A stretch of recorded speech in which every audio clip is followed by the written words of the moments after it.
Hello बच्चों, मैं हेमंत प्रजापति आपका स्वागत करता हूं अपने चैनल एचपी केमिस्ट्री क्लासेस में। बच्चों, फिजिकल केमिस्ट्री का सॉल्यूशन के बाद हमारा लेसन चल रहा था केमिकल काइनेटिक्स पर। इसके पहले हमने इस केमिकल काइनेटिक्स रासायनिक बलगतकी पर एक लेक्चर आपको प्रोवाइड भी किया था। यदि आपने वो लेक्चर ना देखा हो तो उस लेक्चर को अवश्य देख ले और कॉपी पेन लेकर बैठ जाए। इसके पहले जो लेक्चर था सर, वो लेक्चर हमारा था रेट ऑफ रिएक्शन पर, शुरुआती था, इंट्रोडक्शन के रूप में था। आज हम लेक्चर आगे लेकर आए हैं। जैसे कि आप व्हाइट बोर्ड पर लिखी हेडिंग को देख रहे होंगे, संघट्ट सिद्धांत। जो कोलिजन थ्योरी है वो कहती क्या है? संघट्ट सिद्धांत क्या होता है? संघट्ट सिद्धांत क्या बताता है? अगर हम संघट्ट सिद्धांत पर बात करें तो संघट्ट सिद्धांत का मंतव्य केवल एक्टिवेशन एनर्जी से होता है, सक्रियण ऊर्जा से होता है। और सक्रियण ऊर्जा, जिसे हम एक्टिवेशन एनर्जी कहते हैं, वो आपको थोड़ी देर बाद समझ में आएगी होती क्या है। पहले तो संघट्ट सिद्धांत के बारे में यदि हम जाने तो आप इतना जान लीजिए कि संघट्ट सिद्धांत कहता है कि कोई भी रासायनिक अभिक्रिया तभी संपन्न होती है, कोई भी रासायनिक अभिक्रिया, चाहे वो A+B=C+D क्यों ना हो, और चाहे N2+3H2=2NH3 क्यों ना हो, एनी केमिकल रिएक्शन कंप्लीट तब होगी, कोई रासायनिक अभिक्रिया संपन्न तब होती है, कोई भी रासायनिक, जब अभिकारकों के अणु आपस में टकराते हैं। ठीक, मैंने कहा कोई भी रासायनिक अभिक्रिया तभी संपन्न होगी जब अभिकारकों के अणु आपस में टकराते हैं। लेकिन ये जरूरी नहीं कि सभी अभिकारक के अणु आपस में टकरा जाएं, आराम से टकराते चले जाएं और अभिक्रिया होती जाए, ऐसा भी संभव नहीं है। संघट्ट सिद्धांत में बताया गया है कि केवल वही रासायनिक अभिक्रिया संपन्न होगी जिसके अभिकारकों के अणुओं की ऊर्जा एक निश्चित मान के बराबर या उससे अधिक हो। और यह जो निश्चित मान की बात है, यह निश्चित मान सक्रियण ऊर्जा अर्थात एक्टिवेशन एनर्जी कहलाती है। अर्थात एक्टिवेशन एनर्जी का मतलब होता है कि किसी अभिकारक अणु की वह ऊर्जा जो उस अभिक्रिया को पूर्ण होने के लिए आवश्यक होती है। मेरी बात को सही से सुनना, अभी केवल आपको थ्योरेटिकल समझाया मैंने। संघट्ट सिद्धांत का मतलब है कि मैंने आपको केवल संघट्ट सिद्धांत कहता क्या है कि आपको जैसे अभिक्रिया बनी A+B=C+D, तो यह अभिक्रिया तभी संपन्न होगी, मतलब यह A और B तभी आपस में जुड़ेंगे जब इस A और इस B, इन दोनों अभिकारकों के मान एक निश्चित ऊर्जा से अधिक होंगे या निश्चित मान के बराबर होंगे। उस निश्चित मान को उन्होंने कहा सक्रियण ऊर्जा। ध्यान देना, मेरी बात तो समझ में आएगी। मैं एक बार फिर दोबारा समझ आता हूं। मैंने कहा इसके अनुसार, थोड़ा ध्यान देना, थ्योरेटिकल रूप होगा। इसके अनुसार कोई रासायनिक अभिक्रिया, ध्यान से सुनना, कोई रासायनिक अभिक्रिया, इस नियम के अनुसार कोई रासायनिक अभिक्रिया तभी संपन्न होगी, इस नियम के अनुसार कोई रासायनिक अभिक्रिया तभी संपन्न होगी जब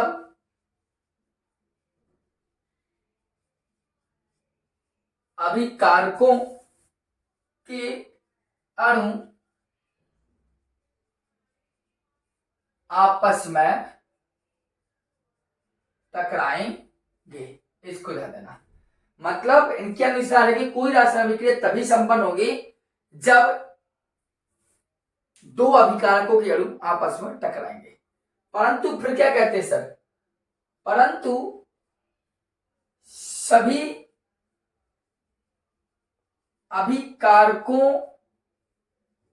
की अणु टकराने पर, सभी अभिकारकों के अणु टकराने पर अभिक्रिया संपन्न नहीं होती। जरूरी नहीं है कि सभी 4 जोन से अभिकारक आए आपस में टकराएगा अभिक्रिया कंप्लीट हो गई, ये जरूरी नहीं होगा कहना, परंतु सभी अभिकारकों के अणु टकराने पर अभिक्रिया संपन्न नहीं होती। केवल उन्हीं अभिकारकों की अणु टकराने से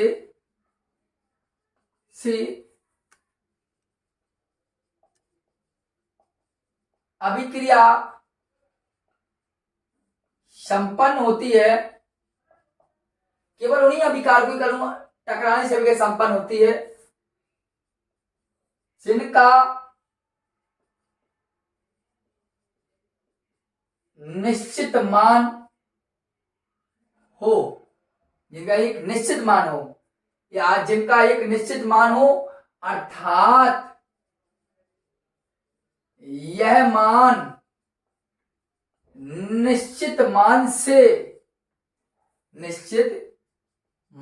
से बराबर या अधिक हो।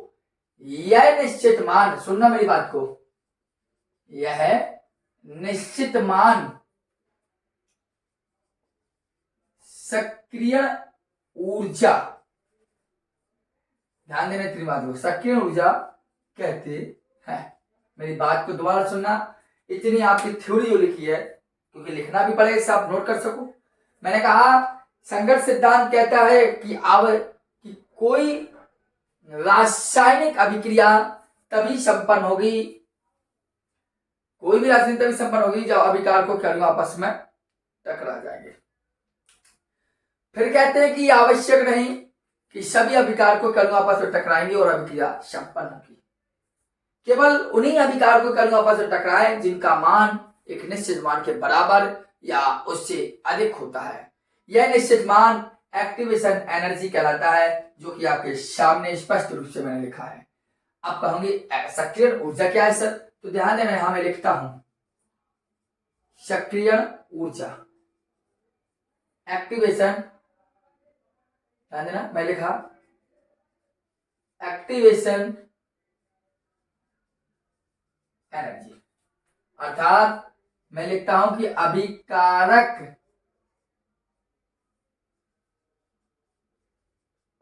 अणुओं की वह न्यूनतम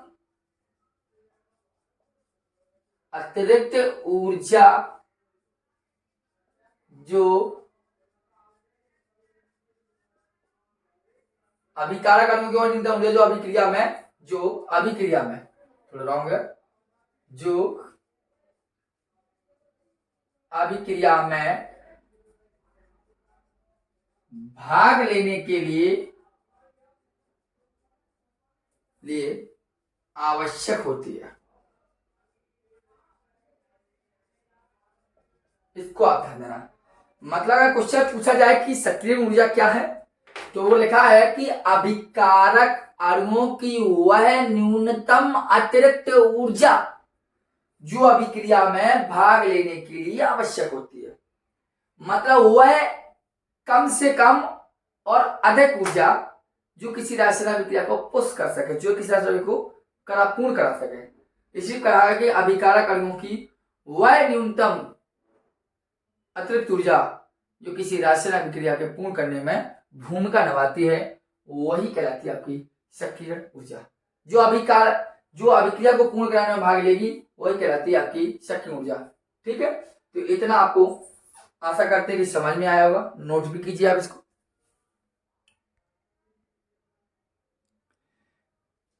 इतना आपने लिखा होगा, अच्छे से नोट बनाइए, मैं यही कहूंगा बार बार आपसे। चलिए आगे बात करते हैं। अब हम बात करेंगे अभिक्रिया के वेग को प्रभावित करने वाले कारक कौन से। आपको बता दूं, मैंने इससे पहले लेक्चर जो आपका सेकंड है, यहाँ दिख रहे होगा आप, #2 लिखा है। इसके पहले जो आपका लेक्चर था, वो आपका जो लेक्चर था वो फर्स्ट लेक्चर था। वहां इंट्रोडक्शन जैसी बात की थी हमने। वीडियो को अच्छे से देखें, हो सके तो आपको अच्छी लगे तो मैं ही कहूंगा कि हो सके तो एक बार शेयर अवश्य कर दें। बट जब आपको अच्छी लगे कोई दिक्कत की बात नहीं है, जो होना होगा तो वही होगा। हम अपनी तरफ से मेहनत करेंगे, आपको वीडियो प्रोवाइड करते रहेंगे। ठीक है, आइए बात करते हैं।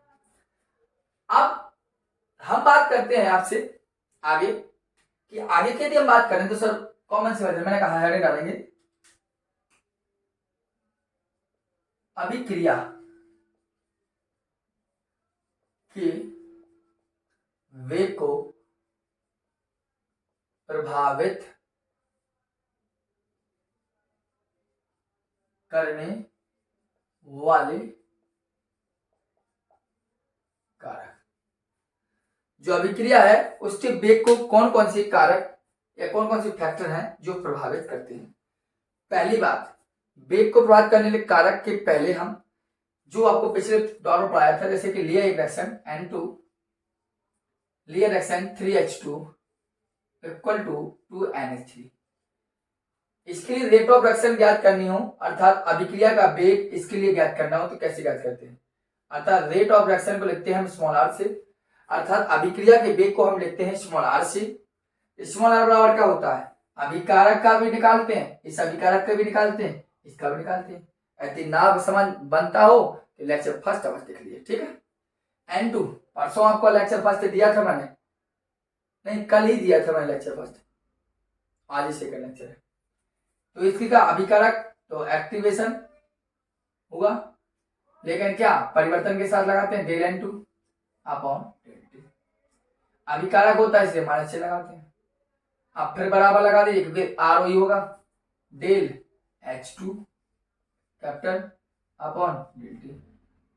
अभिकारक है माइनस लगा दीजिए, जो 3 लिखा होता है आपको बताया था बटे में कर देते हैं हम, बराबर पे लगाइए, डेल NH3 लिखिए, परिवर्तन लिखिए और डेल टी कर दिए, और एक 1/2, और ये उत्पाद है इसलिए हम होता है प्लस। ये सब चीजें होती हैं, इस चीजों को हम आपको पहले समझा भी चुके हैं फर्स्ट लेक्चर में, उनको आप देख अवश्य लें, आपको अच्छा फील होगा, वीडियो भी अच्छी लगेगी। हमें पता है, हम मानते हैं कि यूट्यूब पर कई अच्छे अच्छे टीचर होंगे, हमसे भी बेटर होंगे, हम ये नहीं कहते कि हम बहुत बेटर हैं, लेकिन मैं केवल इतना अवश्य कहूंगा कि आप एक बार मेरी भी वीडियो देख कर देखिए, आपको आनंद ना आ जाए तो कहता हूं, प्रयास कीजिए। ठीक है, आपको उनसे भी अच्छी लगने का प्रयास हो सकता है। चलिए, अभिक्रिया के वेग को प्रभावित करने वाले कारक पहली बात करें तो होता है सांद्रता। यहां पर हम आपको पूरा कोर्स भी करवा रहे हैं, यह भी सोच लीजिए आप। सांद्रता क्या है, कॉन्सेंट्रेशन क्या है, तो सांद्रता वेग को कैसे प्रभावित करती है। देखिए मैं लिखता हूं कि निश्चित ताप पर सांद्रता में वृद्धि होने से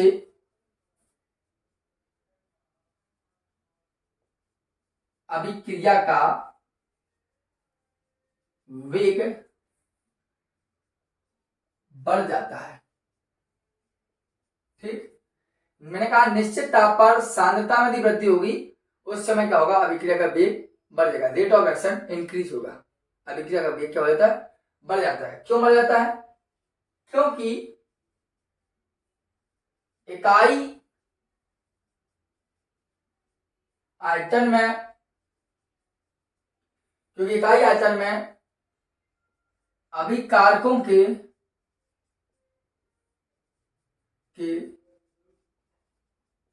अणुओं की संख्या में वृद्धि हो जाती है, ध्यान देना, वृद्धि हो जाती है। इस बात को आप नोट कर लें। मैंने कहा कि सांद्रता कैसे प्रभावित करती है, तो मैंने कहा कि सांद्रता में यदि वृद्धि की जाए तो अभिक्रिया का वेग क्या होता है, बढ़ जाता है। अर्थात वेग क्यों बढ़ जाता है, क्योंकि 1 लीटर आयतन में, जिसको हमने लिखा है इकाई आयतन में, अभिकारकों के अणुओं की संख्या में वृद्धि हो जाती है, इसलिए बढ़ जाता है। ठीक, अब दूसरी बात करें तो दाब अर्थात प्रेशर, दाब कैसे बढ़ता है, तो आप ध्यान देना, मैंने कहा अभिकारकों का, सीधे लिख रहा हूं, दाब में वृद्धि होने से, दाब में वृद्धि होने से आयतन में कमी हो जाती है। इस बात को आप अच्छे जानते हैं। अगर दाब में वृद्धि करेंगे, सपोज करिए व्हाइट बोर्ड लगा है, इस पे हम प्रेशर लगाएंगे, सुकुड़ेंगे। ठीक, ये ऐसा समझ लीजिए एक बोतल है आपकी, ये बोतल है, अब हम इसको प्रेशर लगाएंगे, इसकी दोनों तरफ से खूब दबाने का प्रयास करेंगे। जब इन दोनों को अच्छे दबाने का प्रयास करेंगे तब प्रेशर लगाएंगे, दाब लगाएंगे इस पर। जब दाब लगाएंगे तो होगा क्या, जो बोतल अभी काफी सारा स्थान घेर रही थी, जब दाब लगा देंगे इस पर तो ये छोटी हो जाएगी, सपोज दैट, तो आयतन क्या हो जाएगा, इसका कम हो जाएगा। अर्थात यह भाई बोर्ड पूरी दीवार पर लगा हुआ है, दीवार पर काफी सारा आयतन घेर रहा है, कि काफी सारा स्थान घेर रहा है। अब हमने इसको प्रेशर लगाया और इसको कर दिया छोटा, मतलब सुकुड़ दिया, सपोज दैट, कल्पना कीजिए, तो क्या होगा, अभी इतनी बड़ी जगह गिला, फिर जगह क्या होगी, कम। इसलिए हमने कहा है कि दाब में यदि वृद्धि होने से, दाब में यदि वृद्धि होने से क्या होता है, आयतन में कम हो जाती है। और जब कर देंगे इस प्रकार और फिर छोड़ेंगे तो एकदम से भागेगा ये। अर्थात दाब में वृद्धि करने से आयतन में कम हो जाती है, जिससे क्या होता है, जिससे अभिक्रिया का वेग बढ़ जाता है। इस बात को है। ये तीसरा बात करें, ताप, टेम्परेचर कैसे बढ़ाता है, तो टेम्परेचर की बात करें तो आपको भी यदि गर्म तवे पर बैठा दिया जाए तो आप भी उछक जाओगे, ये तो अभिक्रिया है। तो सीधा ध्यान देना कि ताप में वृद्धि करने से, ताप में वृद्धि करने से, ताप में वृद्धि करने से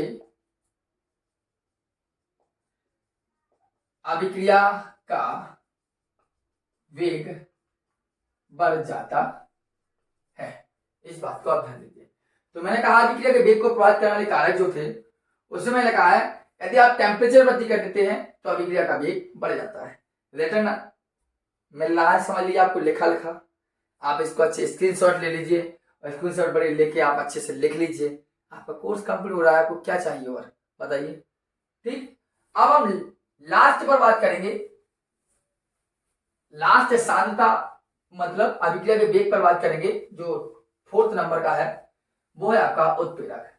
आपको बता दें उत्प्रेरक का कार्य यही होता है कि किसी रासायनिक अभिक्रिया के वेग को बढ़ा दे।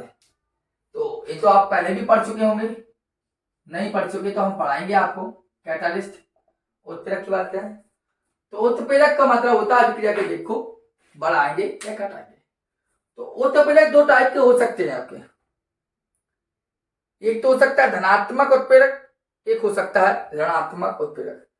धनात्मक उत्प्रेरक जो होते हैं वो अभिक्रिया के वेग को बढ़ाते हैं, ऋणात्मक उत्प्रेरक जो अभिक्रिया वेग को कम करते हैं। तो ध्यान देना, यहां पर क्या होगी कि धनात्मक उत्प्रेरक की उपस्थिति में अभिक्रिया का वेग बढ़ जाता है, क्योंकि सक्रियण ऊर्जा का, अभिक्रिया की जो सक्रियण ऊर्जा होती है उसका मान कम हो जाता है। हम लिख सकते हैं कि धनात्मक उत्प्रेरक के कारण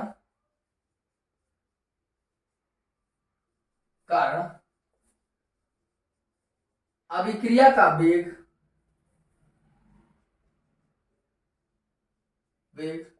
बढ़ जाता है। धनात्मक उत्प्रेरक के कारण अभिक्रिया का वेग क्या हो जाता है, बढ़ जाता है, क्योंकि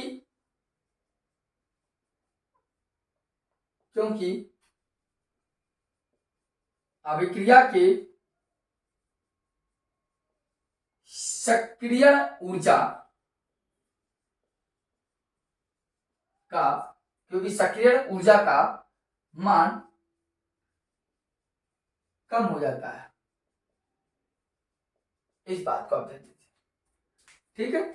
तो ये थे आपके अभिक्रिया के वेग को प्रभावित करने वाले कारक और संघट्ट सिद्धांत, कॉलिजन थ्योरी आपने अच्छे से देखी होगी, समझी भी होगी, और इस पर आप विचार कीजिए। किसी प्रकार की कोई समस्या तो हो तो आप कमेंट बॉक्स में कमेंट अवश्य करें मेरे बच्चों, ध्यान से, ठीक है।